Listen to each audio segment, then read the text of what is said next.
What's going on, guys? Snake Guys here, bringing you some more Bloodborne.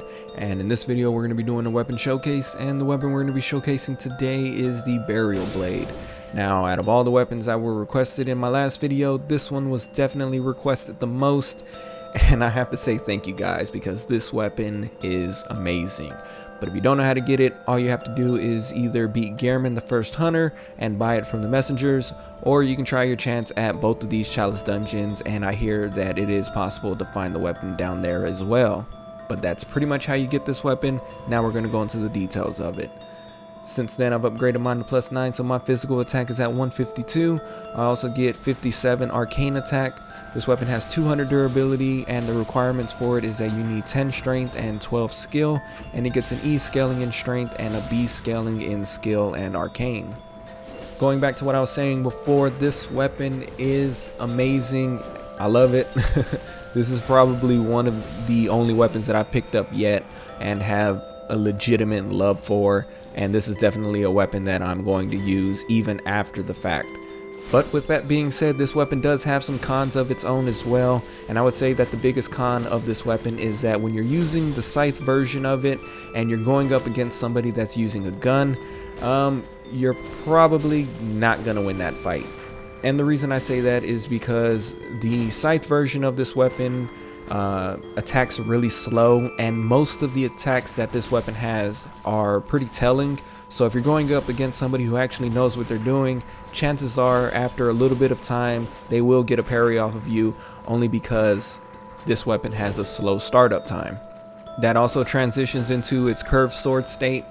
Basically, I do not recommend anybody getting into an R1 spam fight with any weapon, because chances are that weapon is going to be faster than the curved sword, and you're gonna get outplayed with that one as well.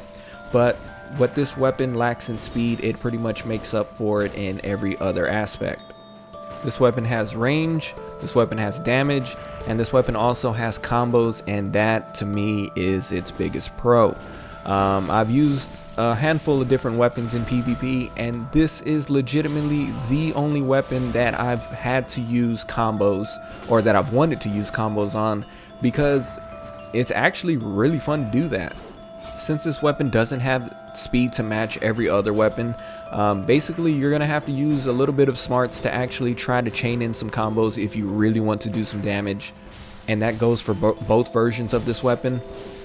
If you fool around with the moveset, you'll actually learn that this weapon has a variety of attacks. It has overheads, it has sweeps.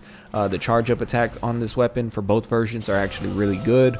The back steps attacks are good for both versions. The rolling attacks is good for both versions. Basically every move is viable for a certain situation, and I definitely recommend people to actually get a better or more or less idea of what each move does. Only because certain specific situations call for different types of attacks, and if you're not really that familiar with this weapon's moveset, you might find yourself in a tougher situation as opposed to somebody who does know the moveset.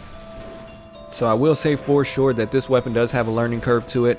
It's not a big one, but it's definitely a lot more than any of the other weapons that I've messed with.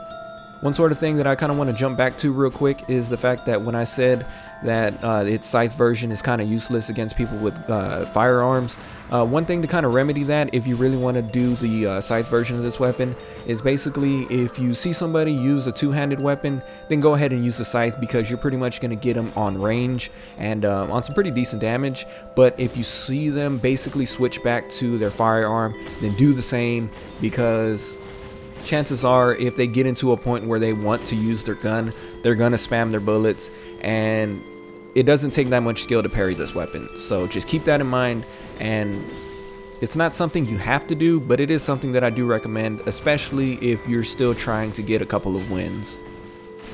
This video wasn't supposed to come out anytime soon. I was really gonna try to wait until next week to actually post this video, but when I got the request for it, I decided to take it out, and I spent hours with this weapon. And it kind of reminded me of one of the comments, or one of the more common comments that I was getting on my last video, of people basically saying that the Holy Blade is good but it's boring. I didn't really understand that because most of the weapons in this game are R1 weapons. That's just the move that works for almost all these weapons. When I finally got my hands on the Burial Blade, I finally understood what people were saying about the Holy Blade being boring. This weapon definitely is for the person who's looking for some variety, who's looking to actually do some combos and not just have R1 spam fights. And if that sounds like you, then I definitely recommend for you to pick this weapon up, try it out, and let me know how it goes. But that's pretty much going to wrap up this video, so leave a like if you enjoyed, subscribe if you haven't already. Another comment that I got on my last video was that I should do a straw poll, so that way the requests aren't so crazy with a ton of different weapons. So basically, I'm going to leave a straw poll in the description so that way you guys can check it out if you want. And it's going to be between the Reiter Palash and the Chikage. If you don't want to do the straw poll, then just leave a comment saying which one you would rather see, and also which weapon you would want to go up against whichever one loses. But that's pretty much going to wrap it up. So once again, I'd like to thank you guys for watching, and until next time, take care.